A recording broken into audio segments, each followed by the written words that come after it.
Boring करके रख रखा है रेवती तुमने, है? कुछ फनी टिप्स दो, कुछ मज़ेदार टिप्स दो कि अमीर बनने में भी मज़ा आ जाए। तो आज वही मज़ेदार टिप्स देने वाली हूँ आप लोगों को। तो उन्हीं सर्कल में एग्जिस्ट करना होगा, उन्हीं के जैसे रहना होगा। उनसे ऊपर चले जाओगे तो वो दोस्ती तोड़ लेंगे, और अगर दोस्ती तोड़ लेंगे तो ऐसे दोस्त नहीं चाहिए। मुझे जो आगे बढ़ना है उसमें मुझे लगता है कहीं ना कहीं मैं अमीर हो जाऊँगा, फिर ये सारे प्यारे लोग छूट जाएंगे। ये क्या कर रहे हो, क्यों तुम लोगों को डुबा दोगे जो भी आज नदी पार करेगा ये वाली। बोले बस मेरी इच्छा। बहुत अच्छी धूप थी, मुझे लगा यार बाहर बनाते हैं वीडियो, बिकॉज घर के अंदर वीडियो बना बना के मैं बोर हो गई हूँ, और आप देख देख के भी बोर हो गए होंगे। थोड़ी धूप तेज़ थी इसलिए चश्मा लगा रखा है, ताकि ऐसे ऐसे करके बात ना करूँ आपसे। एनीवेज 1 लाख सब्सक्राइबर तो हो गए मेरे, और मैंने सोचा भाई कि नया साल है, 2026 है, तो भाई पहली वीडियो क्या बनाऊँ, ऐसा मैसेज दूँ, ऐसी चीज़ बताऊँ जो आपको सुन के लगे काम की दी, मज़ा आया सुन के। तो सबसे पहले मैं शुरुआत करती हूँ एक स्टोरी से, जो मेरे अभी न्यू ईयर वेबिनार में आए होंगे उनसे भी मैंने यही स्टोरी शेयर की थी। आज आपसे भी शेयर करती हूँ, लेकिन आज मैं आपको सिर्फ एक स्टोरी नहीं सुनाऊँगी। मैं आज आपको एक दुविधा की स्टोरी सुनाऊँगी, जो शायद कहीं ना कहीं आप लोग में से बहुत सारे लोग उस दुविधा से गुजरते होंगे, लेकिन फिर एक बहुत प्यारी सी चीज़ बताने वाली हूँ। बिना पैसे लगाए, बिना बहुत एक्सट्रीम इन्वेस्टमेंट किए, अपने आप के वाइब्रेशन को अमीरी के वाइब्रेशन में कैसे कन्वर्ट करें, यानी रिच वाइब्रेशन में कैसे खुद को कुछ प्रैक्टिकल, जनरल, बहुत ही सिंपल टूल्स दूंगी, बहुत ही फनी टूल्स दूंगी, बहुत ही मज़ेदार टूल्स दूंगी, जिसको अगर आप एक्चुअली करोगे ना रोज़, तो आपका वाइब्रेशन अपने आप बढ़ जाएगा। क्योंकि मैं करती थी, इसके लिए मुझे पता है। ऑलराइट, और उसमें सिर्फ टाइम बाउंड नहीं होना है, कब होगा, उसको बहुत मज़े में करोगे ना तो वो हो जाएगा। तो चलिए स्टार्ट करती हूँ। पहली वीडियो है मेरी 2026 की, और हमारे 1 लाख सब्सक्राइबर होने की। तो मैं सोच रही थी कि भाई अच्छी बातों से स्टार्ट कर। तो भाई कहानी शुरू करती हूँ। कहानी ये है कि एक दिन भगवान श्री कृष्ण और बलराम बैठे थे। श्री कृष्ण ने बोला कि आज मेरी इच्छा है कि जो भी इस नदी को पार करेगा मैं उसको डुबा दूंगा। बलराम जी घबरा गए, बोले हरी ये क्या कर रहे हो, क्यों तुम लोगों को डुबा दोगे जो भी आज नदी पार करेगा ये वाली। बोले बस मेरी इच्छा। बलराम जी घबराते घबराते भागे उन लोगों को बचाने के लिए कि भाई मुझे तो पता चल गया कि यह हरि की इच्छा है और आज तो होनी ही है, तो ये इच्छा मैं सबको बता देता हूँ ताकि लोग बच जाए। और फिर वो भागे चले गए कहाँ, नदी के किनारे। नाव पे लोग बैठ रहे थे, तो उन्होंने बोला कि देखो देखो आज हरि की इच्छा है कि जो भी इस नदी को क्रॉस करेगा मैं उसको डुबा दूंगा, तो तुम मारे जाओगे, नदी मत क्रॉस करो।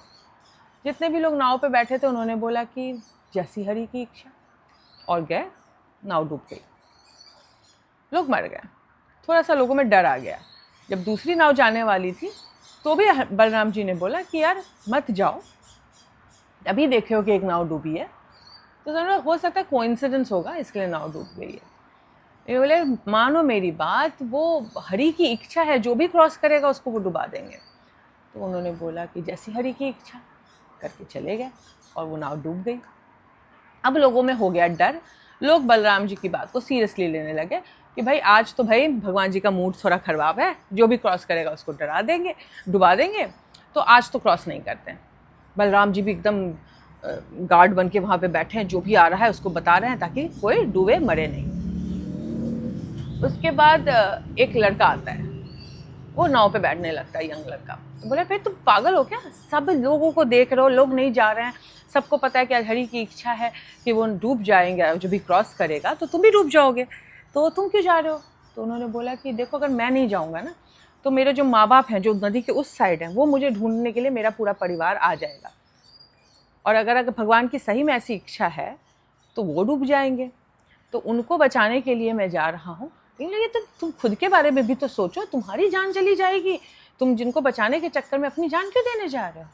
उन्होंने तो उस लड़के ने सिर्फ एक चीज़ बोला कि मेरी इच्छा है कि मैं नदी पार सुरक्षित कर लूँ, और मैं इस इच्छा को पूरी करने के लिए प्रभु श्री कृष्ण से सहायता लेता चलूँगा, मैं उनकी शरण में रहूँगा और नदी पार कर लूँगा। बलराम जी गुस्से में थे, लेकिन देखा कि वो नाव पे बैठा और आराम से पार कर लिया। अब तो बलराम जी गुस्से में आ गए कि ये क्या है, हरि ने 2 पूरी नाव डुबा दी, ये एक लड़के को बड़े आराम से पार करने दे दिया। दौड़ के गए कृष्ण भगवान के पास, बोले कि भाई हरि तुम ये क्या कर रहे हो, तुमने मुझे बोला तुम सबको डुबा दोगे और अभी तुम इसको नहीं डुबाए हो, तुम इसको जाने दिए हो। तो कृष्ण भगवान ने बोला कि पहले 2 नाव में जब तुमने जाके बोला कि भगवान की इच्छा है कि आज मैं डुबा दूंगा, तो जब नाव पे लोग बैठ रहे थे तो सबने तुम्हें क्या जवाब दिया, जैसी हरि की इच्छा। तो मैंने तुम्हें तो पहले ही बता दिया था मेरी इच्छा क्या थी, मेरी इच्छा थी इस नाव को डुबाने की। जिस लड़के को तुमने रोका उसने क्या बोला कि हो सकता है हरि की इच्छा हो, लेकिन मेरी इच्छा है कि नदी मैं सेफली क्रॉस करूं, और उसने मेरे शरण में आने की बात कही, मुझसे सुरक्षा मांगने की बात की।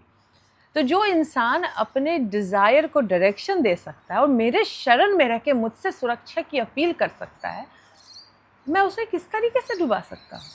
मैं तो उसकी इच्छा पूरी करने की हर संभव प्रयास करूँगा।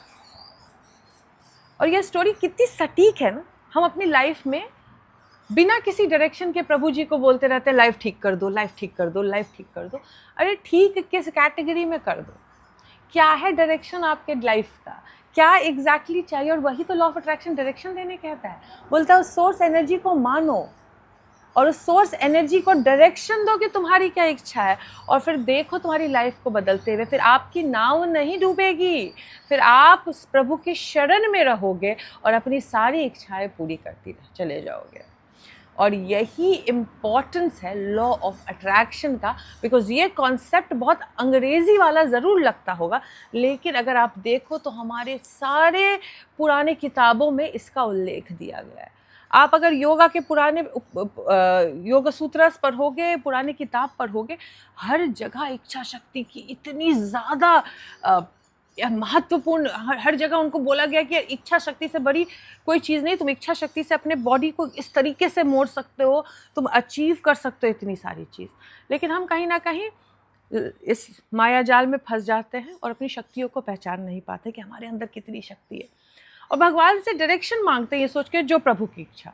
अरे प्रभु की इच्छा, प्रभु तो बहुत बड़े माया वाले हैं ना, वो अपने माया के लिए क्या कर रहे हैं, उनको क्यों चाहिए डुबाना किसी को, क्यों किसी को उबारना, वो कोई नहीं जान सकता। लेकिन अगर आप अपनी इच्छा बता दोगे तो ये रोज़मर्रा के दुखों से आप बाहर निकल जाओगे। तो लॉ, सॉरी फिर से धूप आ गई है इसलिए चश्मा लगा दिया। तो लॉ ऑफ अट्रैक्शन जो है ये आपको वही डायरेक्शन देने का काम करता है। और ये कहानी आपको इसके लिए सुनाई हूँ क्योंकि अपनी लाइफ को डायरेक्शन दीजिए। अगर प्रभु के पास जाते हैं, भगवान से मांगते भी हैं, तो अपनी इच्छा में कॉन्फिडेंस के साथ बोले कि ये मेरी इच्छा है और ये मैं पूरी करूँगा, और आप मुझे सिर्फ रक्षा दो, आप मुझे अपने शरण में रखो। प्रभु को मत बोलो कि मुझे करके दे दो, बोलो मैं करूँगा प्रभु, आप सिर्फ मुझे अपनी छत्र छाया में रखो, बस। देखना आपकी सारी इच्छाएं पूरी होनी शुरू हो जाएगी। अब आती हूँ दूसरी दुविधा वाली कहानी पे, क्योंकि ये कहानी तो मैं आपको एक मैसेज देना चाह रही थी कि डायरेक्शन देना ज़रूरी है। सोचो क्या चाहिए, कितना चाहिए, कैसे चाहिए, कैसी लाइफ चाहिए। अरे तुम निर्माता हो, तुम निर्देशक हो, तुम ही एक्टर हो अपने जीवन की, तो डिज़ाइन करो अपनी कहानी, अपनी फिल्म खुद बनाओ, और फिर उस फिल्म को देख देख के जो मज़ा आएगा ना, वो शब्द में नहीं बता सकती। तो बनाओ और एक्सपीरियंस करो। दूसरी स्टोरी सुनाती हूँ, ये रियल स्टोरी है। मेरी किसी एक क्लाइंट के साथ हुई थी। मेरे पास एक क्लाइंट आया जो अच्छा था, वेल ऑफ था, बट उसको अपने वेल ऑफ में एक लेवल ऊपर जाना था। तो उसने बोला कि यार मैं फलना किसी लाइफ कोचेस का नाम लेके आया वो, कि मैं वहाँ गया था। अब मेरे साथ दिक्कत ये है ना रेवती, आप समझ नहीं रहे हो, ऐसे ही बात करते थे, आप समझ नहीं रहे हो, मेरे साथ लाइफ में दिक्कत ये है कि मैं अपने रिश्तेदारों दोस्तों जिससे थोड़ा बेटर ही कर रहा हूँ, ऑलराइट। और मेरे जितने रिश्तेदार दोस्त हैं बड़े पॉजिटिव है, बड़े प्यारे हैं, मतलब मज़ा आता है मुझे रोज़ पार्टी करने में उनके साथ, मुझे बहुत मज़ा आता है कि टाइम स्पेंड करने में उनके साथ। लेकिन जो मेरे दोस्त रिश्तेदार हैं ना, सब अपने लाइफ में बड़े कंटेंट है, अब उनको आगे नहीं बढ़ना है। अब मुझे लगता है कि मेरे सपने बहुत ज़्यादा हैं, मुझे आगे बढ़ना है, ऑलराइट। अब मैं अगर आगे बढ़ गया और मुझे पता है कि मैं चाहूँगा तो मैं क्रिएट कर लूँगा, मैं बना लूँगा, बिकॉज मैंने अपना बिजनेस भी इतना अच्छा कर लिया है, तो मैं आगे भी अपना क्रिएट कर लूँगा। अब मुझे जो आगे बढ़ना है उसमें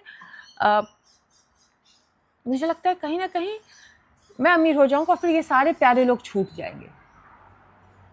तो मैं जब बहुत सारे लोगों से बहुत सारी कोचिंग ली तो सब ने मुझे यही बोला कि यही जो है ना तुम्हारा दिमाग में कि दोस्त लोग को साथ लेके चलना है, परिवार को साथ लेके चलना है, सबको साथ लेके चलना है, यही तुम्हारी लाइफ का रेजिस्टेंस बन रहा है। तो कुछ लोगों ने उनको सजेस्ट किया कि तुम खुद को अफर्म करो कि मैं सबके बिना भी जी सकता हूँ खुशी से, ऐसा कुछ अफर्मेशन दिया था उनको कि मैं अपने लिए इनफ हूँ, I am enough, I don't need any friends, I don't need any family member, मेरा एम है बिलियनर बनने का और मैं उस एम को पूरा करने के लिए किसी भी रिश्ते की सैक्रिफाइस करने को रेडी हूँ। नो रिश्ता इज़ बिगर देन माई गोल। बोले ये एफर्मेशन तो मैं देता हूँ, लेकिन फिर भी मैनिफेस्ट नहीं हो रहा। मैंने कहा होगा भी नहीं। मैंने कहा पता नहीं उन लोगों ने आपको ऐसा क्यों बताया। बोले क्यों। मैंने कहा इंसान का आपको इंसानी नेचर समझना होगा कि आप जो हैं एक सोशल बीइंग है। अगर आपको कोई चीज़ की बहुत भारी कीमत देने बोला जाए, ऐसी कीमत जो कहीं ना कहीं आपका अंतरात्मा अंतर्मन रेडी नहीं है देने को, आप हाँ तो बोल दोगे उस कीमत के लिए, लेकिन जब चुकाने की बारी आएगी तो चुका नहीं पाओगे। मैंने कहा हो सकता है उन कोचेस के वो अप्रोच काम करते होंगे मनी क्रिएट करने में, बट मेरा अप्रोच थोड़ा डिफरेंट है। ऑलराइट, मेरा अप्रोच ऐसा है कि मैं कुछ खोकर कुछ पाना नहीं चाहती हूँ। मेरा है कि भाई मुझे सब चाहिए, मुझे ये भी चाहिए, मुझे वो भी चाहिए, मुझे रिश्ते भी चाहिए, मुझे पैसे भी चाहिए, मुझे सब चाहिए और बहुत आराम से चाहिए। तो इधर एंड और से थोड़ा बाहर निकलना होता है। मैंने कहा आपकी जो उनकी बातें और भी चीज़ें सुनी तो मैंने कहा आपका डर, मुझे ये नहीं लग रहा है कि आपके दोस्त और रिश्तेदार की डिज़ायर कम है। मुझे तो लग रहा है आप मैनिफेस्ट इसके लिए नहीं कर पा रहे क्योंकि आपके पास फियर ऑफ फेलियर ज़्यादा है। अब आपके पास जब फिर धूप बढ़ गई है, फियर ऑफ फेलियर ज़्यादा है तो क्या होगा, बहाने ज़्यादा बनाएगा आपका दिमाग। आपको दूसरों के बिना जीने की आदत बनाने से बेटर है अपने फियर ऑफ फेलियर को मास्टरी करने की चीज़ पे काम करो। लेट गो, रिश्तों को छोड़कर अमीर बनने की कैटेगरी से निकल कर फियर ऑफ फेलियर पे काम करने की कोशिश ज़्यादा करो और उस पर भी मास्टरी हासिल करने की कोशिश करोगे अगर अपने डर पे, तो डर और डराएगा। डर को मैनेज करते हुए किस तरीके से आगे बढ़ सकते हो वो सोचो। लेकिन अगर आप एविडेंस ढूंढोगे तो देखोगे कि यार बहुत अमीर लोग हैं और उन सारे अमीरों को अपने दोस्त नहीं छोड़ने पड़े। कितने सारे अमीर हैं जिनके बचपन के फ्रेंड भी उनके साथ अभी भी हैं। तो बोले नहीं, आप थोड़ी शाहरुख खान दिल्ली में जो रहता होगा तो उसके मोहल्ले के दोस्त जो होंगे अभी भी उसके दोस्त होंगे। मैंने कहा वो उसका चॉइस होगा नहीं रखने का दोस्त इसके साथ। लेकिन अगर आप देखो तो अक्षय कुमार तो बहुत बड़ा अमीर दोस्त है। और जीना किसी का नाम क्या कुछ ऐसा कोई शो आया था, उस पर तो मैंने देखा था कि उसके जो पुराने दिन के दोस्त यार थे, उस अक्षय कुमार के साथ बैठे थे। वो लोग पार्टीज भी करते हैं, वो लोग मिलते भी हैं, है ना। वैसे 50 है। और मैंने कहा इंडिया छोड़ो, विदेश में देखो ना, कितने एक अमीर होता है उसके कितने लंपट पंपट साथ में घूम रहे होते हैं, उनके कितने दोस्ता का पूरा वो रहता है। तो मैंने कहा आप खुद को ये क्यों नहीं बोलते कि मैं इतना अमीर हो जाऊंगा कि इन सारे दोस्त रिश्तेदारों को काम करने की ज़रूरत ही नहीं पड़ेगी, सबको लेकर घुमाऊंगा। ठीक है, उनकी डिज़ायर नहीं अमीर होने की, मैं अपने आप को इतना अमीर कर दूंगा कि मैं इन सबको ले के घूमूंगा। एक ऑप्शन, उनका दिमाग की बत्ती जली कि हाँ ये तो मैंने सोचा ही नहीं था। मैंने कहा दूसरा ऑप्शन हो सकता है कि आप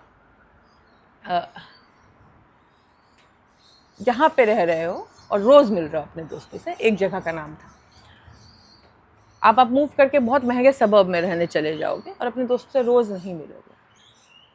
लेकिन महीने में जब एक दिन मिलोगे तो क्या उस तरीके से नहीं मिलोगे जैसे पहले मिलते थे। मैंने कहा मेरे कितने दोस्त हैं, मेरे कितने रिश्तेदार हैं जिनसे मैं रोज़ नहीं मिलती हूँ, लेकिन जब मिलती हूँ तो वही स्नेह वही प्यार से मिलती हूँ। मैंने कहा आज आप अपने माँ और अपने फादर के साथ 20 साल तक कम से कम साथ रहे। अब आप अलग रहते हो, साथ नहीं रहते, दोनों का वेवलेंथ डिफरेंट है। लेकिन क्या आपके दिल में अपने माँ बाप के लिए रिस्पेक्ट और प्यार कम है? बोले नहीं। क्या आपके माँ बाप के अंदर आपके लिए प्यार और अपनापन कम हो गया दूर रहने से? बोले नहीं। तो फिर ये चीज़ दोस्तों के लिए क्यों नहीं लागू हो सकती है? क्यों आपको उन्हीं सर्कल में एग्जिस्ट करना होगा, उन्हीं के जैसे रहना होगा? उनसे ऊपर चले जाओगे तो वो दोस्ती तोड़ लेंगे, और अगर दोस्ती तोड़ लेंगे तो ऐसे दोस्त क्यों चाहिए जो आपको बढ़ते देखकर जल जाए, जो आपको बढ़ते देखकर श्रिंक करके आपसे दूर हट जाए? वैसे दोस्त क्यों नहीं बनाते हो जो अपने में इतने संतुष्ट हैं, अपने में इतने खुश हैं कि तुम बढ़ो तुम घटो, उससे उनकी दोस्ती ना बढ़ती है ना घटती है। उनको ये बात समझ में आई कि उनका दिमाग बहाने बना रहा था और कोचेस जो फालतू फालतू चीज़ें बता दिए थे जिसके कारण वो गलत चीज़ पे ही मेडिटेट कर रहे थे। ऑफ कोर्स मैनिफेस्ट नहीं होगा, बिकॉज हम एक सोशल क्रीचर हैं, और सोशल क्रीचर को ये बोल दिया जाए कि तुम अकेले रह जाओगे, तुम बहुत विनर स्टैंड्स अलोन, ऊंचाई के पहाड़ पर एक ही आदमी खड़ा है, इंसान का मन ही नहीं करेगा ऊपर चढ़ने का। ऊपर बोलो मेला है, ऊपर बोलो भाई तुम जाओगे, अब साराएं वेट कर रही है, तब देखो चढ़ाई में कितनी तुम्हारी एनर्जी बढ़ती है। ऊपर बोल दोगे कि तुम चढ़ोगे तुम्हारे माँ बाप छूट जाएंगे, तुम्हारा रिश्तेदार छूट जाएगा, तुम्हारे दोस्त छूट जाएंगे, तुम ऊपर चढ़ के अकेले रहोगे, झंडा फैलाओगे। किसी को नहीं चाहिए वो पैसा। हर किसी को पैसा अपने सर्कल में नाम ऊंचा करने के लिए चाहिए होता है और नया सर्कल बनाने के लिए चाहिए होता है। तो ये कहानी आपको क्यों सुनाई मैं? ये कहानी इसके लिए सुनाई ताकि आपको समझ में आए कि भाई अमीर बनने के लिए कोई कीमत नहीं देनी पड़ती है। और अगर आपको कोई कोच ये सिखा रहा है कि अमीर बनने के लिए ये कीमत दो वो कीमत दो, मत पड़ो इन चक्करों में। अमीर बन जाते हैं और बहुत ईजिली बन जाते हैं, बहुत एफर्टलेसली बन जाते हैं। बस अपने एनर्जी पे थोड़ा सा काम कर लो, अपने इमोशंस पे अपने थोड़ा सा काम कर लो, अपनी भावनाओं के ऊपर थोड़ा सा काम कर लो, और जो दृढ़ निश्चय करते हो ना, डिसीजंस पे काम कर लो, अमीर बन जाओगे। दिक्कत वहीं आती है जब इंसान खुद पे नहीं काम करता है और एक्सटर्नलाइज करता है, आउटसोर्स करता है अमीर बनने की चाहत, तो फिर अमीर नहीं बनते हैं आप। समझ रहे हो आप? तो ये दो स्टोरी तो हो गई। अब मैं आती हूँ मेन मुद्दे पे जिसके लिए वीडियो बनाया है कि भाई कैसे अमीर हो, कैसे वाइब्रेशन बदले। समझ गया एनर्जी है, समझ गया मेडिटेशन करना ज़रूरी है, समझ गया लॉ ऑफ अट्रैक्शन काम करना ज़रूरी है, बट कुछ फ़नी टिप्स भी तो दो। लाइफ को बोरिंग करके रखा है रेवती तुमने, है? कुछ फ़नी टिप्स दो, कुछ मज़ेदार टिप्स दो कि अमीर बनने में भी मज़ा आ जाए। तो आज वही मज़ेदार टिप्स देने वाली हूँ आप लोगों को। देखो, मेडिटेशन करोगे, ग्रैटिट्यूड वॉक करोगे, अपने पुराने ट्रॉमा वॉमा पे काम कर रहे हो, वो सारी सीरियस बात तो कर ही रहे हो आप, ठीक है? वो तो इंटरनल वर्क है। अब मैं थोड़ी सी ना मज़ेदार टिप्स देती हूँ अमीर होने के लिए, क्योंकि ये जब आप करते हो ना तो आपका वाइब्रेशन अपने आप ऊपर होने लगता है और आपको पता भी नहीं चलता कि वो आपका न्यू नॉर्मल बन जाता है। जब आप इस तरीके से एग्जिस्ट करना शुरू करते हो ना तो that will become your new normal. और न्यू नॉर्मल कैसे बनाया जाता है वो आज आपको सिखा रही हूँ मैं। सबसे पहले तो अपनी सोशल मीडिया को पूरा स्क्रॉल करो, ऑलराइट?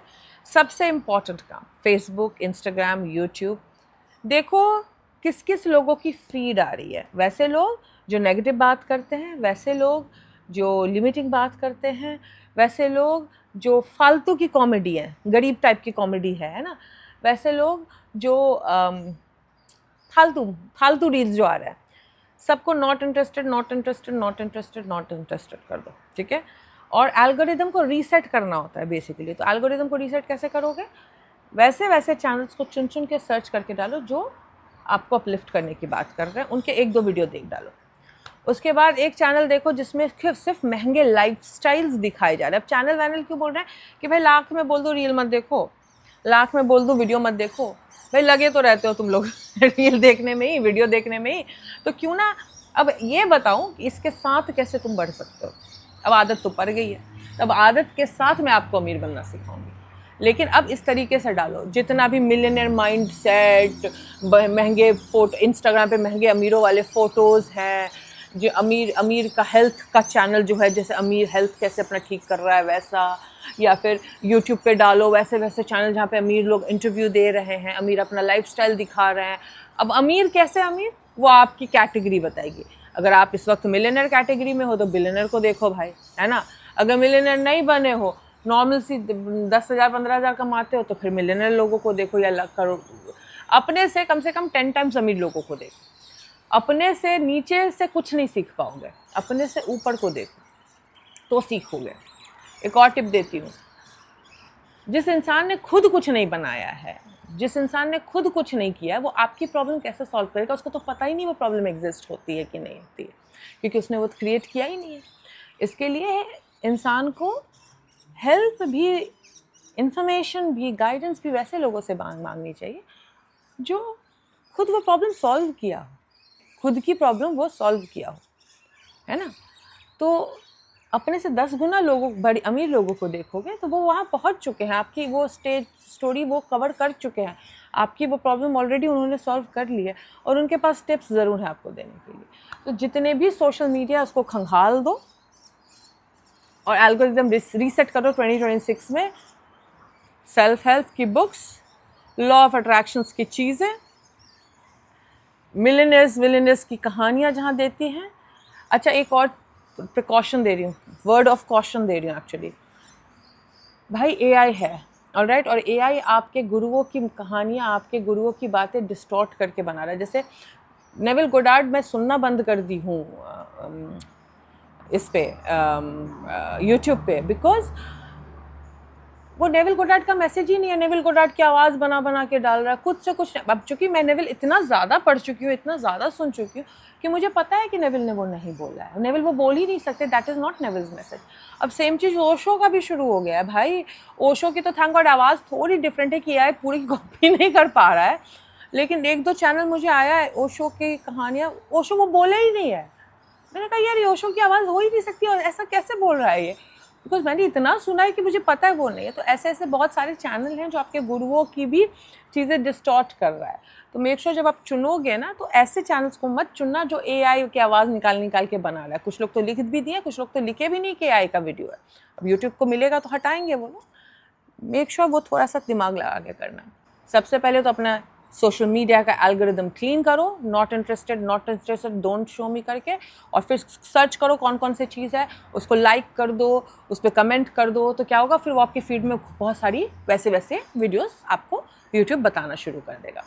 ठीक है, उसके बाद लाइफस्टाइल की चीज़ें देखो, अच्छी जगह जो खाने जा रहे होंगे ऐसी चीज़ें देखो, ट्रैवल की चीज़ें देखो, जिससे आपका वाइब्रेशन बढ़ना शुरू हो, वही आपका न्यू नॉर्मल बन जाए। ओके, ब्रूस ली ने बोला था कि मजाक में भी अपनी लाइफ में मजाक मत करना, यानी अपनी लाइफ के प्रति बुरा मजाक में भी मत बोलना। तो आप जब कॉमेडी रील्स देखते हो जिसमें पति अपने पत्नी का मजाक उड़ा रहा है, माँ बाप अपने बच्चे का मजाक उड़ा रहे हैं, बॉस का मजाक उड़ रहा है, फ्रेंड्स का मजाक बना रहे हैं, फिर वही बन जाएगा, मजाक ही बन जाएगा। तो वो सब मत देखो, अच्छी क्लीन कॉमेडी देखो, देखनी है नेटफ्लिक्स पे जाके अच्छी क्लीन कॉमेडी देखो। बट बहुत ज़रूरी है एल्गोरिदम क्लीन करना। सेकंड आती हूँ, सिर्फ और सिर्फ ऑटोबायोग्राफी पढ़ डालो। जितने भी सक्सेसफुल लोग हैं सबकी ऑटोबायोग्राफी पढ़ डालो। ओके, रिपीट में पढ़ो, 2-3 बार पढ़ो। एक नाइकी शू है ना, नाइकी शू का जो है उसकी ऑटोबायोग्राफी पढ़ो, बहुत अच्छी है, शुरुआत वहाँ से करो। उसके बाद एक बहुत अच्छी टिप देने वाली हूँ, सुनना। ये टिप बहुत गोल्ड है। जो मिलियनेयर हैं या जो मल्टी मिलियनेयर, उनको बिलियनेयर कैटेगरी में जाना है, तो एक ऑक्शन साइट है सदबी। ओके, मैं नीचे लिंक डाल दूँगी। सदबी ऑक्शन साइट है, वहाँ पे जा के देखो ऑक्शन होते हुए। जैसे हम तो देखते हैं, और मेरी बेटी को भी बैठाया उस दिन, तो एक पेंटिंग ऑक्शन हो रही थी। तो हमने पूछा बेटी से कितना में जाएगी, तो पता नहीं, उसको पता नहीं था। बट उसने जब नीचे पेंटिंग का दाम देखा, 150 मिलियन लिस्टेड प्राइस थी। 150 मिलियन पेंटिंग की स्टार्टिंग प्राइस थी, वो कुछ गया 200 मिलियन में। मेरी बेटी, पापा इतना पैसा कैसे किसी के पास है? मतलब हम उसका मेंटालिटी खोल रहे हैं कि भाई दुनिया में बहुत पैसा है। तुम देखो 150 मिलियन इज नॉर्मल, कोई एक पेंटिंग खरीद के अपने घर में डाल रहा है, और हमें लगता है 150 मिलियन मिल जाए तो लाइफ बदल जाए, है ना। तो हम उसकी मेंटालिटी खोल रहे हैं कि 150 मिलियन इज नथिंग। और वो सदबी करके है, वहाँ पे आप अगर रोज़ ऑक्शन देख रहे हो कि भाई लोग आ रहे हैं ऑक्शन पे, बोली लग रही है, 150 के ऊपर भी देने वाले लोग हैं, 200 मिलियन देने के लिए लोग बैठे एक पेंटिंग के पीछे, तो आपकी इच्छा तो बहुत छोटी है। जब यूनिवर्स उनको इतना पैसा दे सकता है तो आपको तो उससे ज़्यादा पैसा आराम से मिल जाएगा, है ना। एंड ऑफ कोर्स एफर्मेशन कर रहे हो, सुन रहे हो, लेकिन इन वे में आप बैठो कि देखो किसी चीज़ में पैसा नहीं लग रहा है। ऑनलाइन शॉपिंग करो महंगे महंगे ब्रांड्स के वेबसाइट्स पे जाके, Armani exchange, coach, Louis Vuitton, ये वो जाके सिर्फ उसको कार्ट पे डाल डाल के छोड़ दिया करो, पैसा मत पे करो। रोज़ जाओ, रोज़ शॉपिंग करो, रोज़ कार्ट में डाल लो और बोलो अभी मन नहीं कर रहा है ना। रोज़ जाओ सदबी पे बैठ के ऑक्शंस देखो, एल्गोरिदम को सेट कर लो ये बोलने वाले लोगों के पास कि तुम कर लोगे, तुमको मिल जाएगा। और सबसे इम्पॉर्टेंट, टाइम बाउंड मत होना कि कब होगा, एंजॉय करना है इसको आपको एंजॉय करना है क्योंकि ये this is going to be your new normal, कि मैं ऐसा इंसान हूँ जो इन चीज़ों को मानता हूँ, ऐसा इंसान हूँ जो क्रिएट कर लेगा, ऐसा इंसान है जो अपने इच्छा को डायरेक्शन दे रहा। तो जो पहली कहानी सुनाई थी प्रभु जी की, वो यही इच्छा को डायरेक्शन देने का काम है कि प्रभु जी शॉपिंग तो मुझे यहाँ से ऐसे रोज़ करनी है, सदवी से ऑक्शंस में अपने घर के एंटीक्स खरीदने हैं मुझे, है ना, और ये मिलियनर की लाइफस्टाइल है, ऐसी लाइफस्टाइल जीती है। और जितने भी ऑटोबायोग्राफी ऑफ रिच पीपल है, ऐसी मेरी भी ऑटोबायोग्राफी कभी बन गया आपका वाइब्रेशन अमीरों का। ये एक्सरसाइज मैं पर्सनली करती हूँ और हर एक सेक्शन में करती हूँ, ओके। एल्गोरिदम को खंगालती रहती हूँ, चेंज करती रहती हूँ, अपने न्यू नॉर्मल्स को बदलती रहती हूँ, इसके लिए हमेशा ग्रोथ लेती रहती हूँ। इनर वर्क कभी बंद नहीं करती हूँ, मेडिटेशन कंटिन्यू रखती हूँ मैं, एनर्जी, ट्रॉमा, अपनी प्रोग्रामिंग, अपनी लिमिटेशंस और ये सब को पता करते हुए भी अपनी लाइफ में नई नई ऊंचाइयाँ अचीव कर रही हूँ। और मुझे टाइम की चिंता नहीं है, बिकॉज मुझे पता है कि जब चीज़ मिल जाती है ना तो उसका मज़ा ख़त्म हो जाता है। तो मैं जर्नी अब इन्जॉय कर रही हूँ, now I am enjoying journey. मुझे अब जल्दी नहीं बची है, मुझे लग रहा है कि बेस्ट टाइम में आएगा, मुझे ये भी इन्जॉय करना है, मुझे अपनी इच्छाओं को इन्जॉय करना है, बिकॉज इच्छाएँ हैं तो जीवन में रस है। सारी इच्छाएँ ख़त्म हो जाए ना तो जीवन का रस ख़त्म हो जाता है। तो अब मैं क्या करती हूँ, कुछ अचीव करती हूँ, फिर थोड़ा सा आराम करके उस प्यारे से चीज़ को इन्जॉय करती हूँ, फिर एक नई चोटी देखती हूँ। तो जाते जाते एक कहानी तो बनती है ना, तो एक कहानी सुना के जाती हूँ जो मैंने कहीं से सुनी है, अब कहाँ से सुनी है मुझे याद नहीं है, लेकिन कहानी बहुत अच्छी है। एक अमेरिकन बाली जाता है और बाली पे बहुत सारे वॉल्केनिक माउंटेन है जहाँ पे से आप बहुत अच्छे सीन्स देख सकते हो, है ना। तो वो अमेरिकन जाता है, बहुत खूबसूरत उसको लगा एक पहाड़, तो एक बाली के इंसान को बोलता है कि मुझे उस पहाड़ पे जाना है सनराइज़ देखने के लिए। तो उसने बोला ठीक है, हम 3 बजे निकलेंगे। वो सुबह 3 बजे उठता है, बहुत मेहनत करके उस पहाड़ पे चढ़ता है। पहाड़ पे बहुत खूबसूरत सीन है ना, लेकिन उसको उस पहाड़ से एक दूसरा पहाड़ नज़र आता है। तो उससे पूछता है उस आदमी से कि वो सामने का पहाड़ क्या है। तो जो गाइड था उसने बोला कि वो अलग वॉल्केनिक माउंटेन है जहाँ से आप डिफरेंट टाइप का सिनेरियो सीन्स देख सकते हैं। तो बोलता है कितना टाइम लगता है उसकी चढ़ाई के लिए। तो उसने बोला 6-7 घंटे लगते हैं, आप चढ़ लोगे। तो बोले क्या कल लेके चल सकते हो मुझे। अब वो हंसना शुरू कर दिया गाइड। तो अमेरिकन पजल्ड हो गया कि मैं बिज़नेस दे रहा हूँ, ये हंस क्यों रहा है। बोला हंस क्यों रहा है। बोलता सुबह 3 बजे से चढ़े हो तुम, 3 बजे से चलते चलते अभी 6-7 बजे तुम ऊपर चढ़े हो, चढ़ के तुमने ठीक से सांस भी नहीं ली है। जिसके लिए इतनी मेहनत करके चढ़े हो उसको देख भी नहीं रहे हो और लग पड़े हो मेरे साथ निगोशिएट करने में एक दूसरे पहाड़ को। पहले जहाँ खड़े हो उसको तो एंजॉय करना सीखो। बस नज़र पहाड़ पे ज़रूर रखनी है, लेकिन सीनरी एंजॉय करने के बाद नेक्स्ट टारगेट बनाना है। तो लाइफ बहुत बैलेंस तरीके से, बहुत अच्छे तरीके से आगे बढ़नी शुरू हो जाएगी और जीवन जीने में मज़ा आएगा। मिलती हूँ अब आपसे नेक्स्ट वीडियो में। ये न्यू ईयर का फर्स्ट वीडियो था और मैं कोई शिक्षा देने के मूड में नहीं थी। मुझे था कि भाई मेरे सोल स्कूल का परिवार मेरा अपना परिवार है, तो जैसे अपने परिवार के लोगों से बात करती हूँ आपसे बात करने चली आई। करिएगा ज़रूर जो आज बताई हूँ, बिकॉज अमीर तो बनना बहुत नॉर्मल है।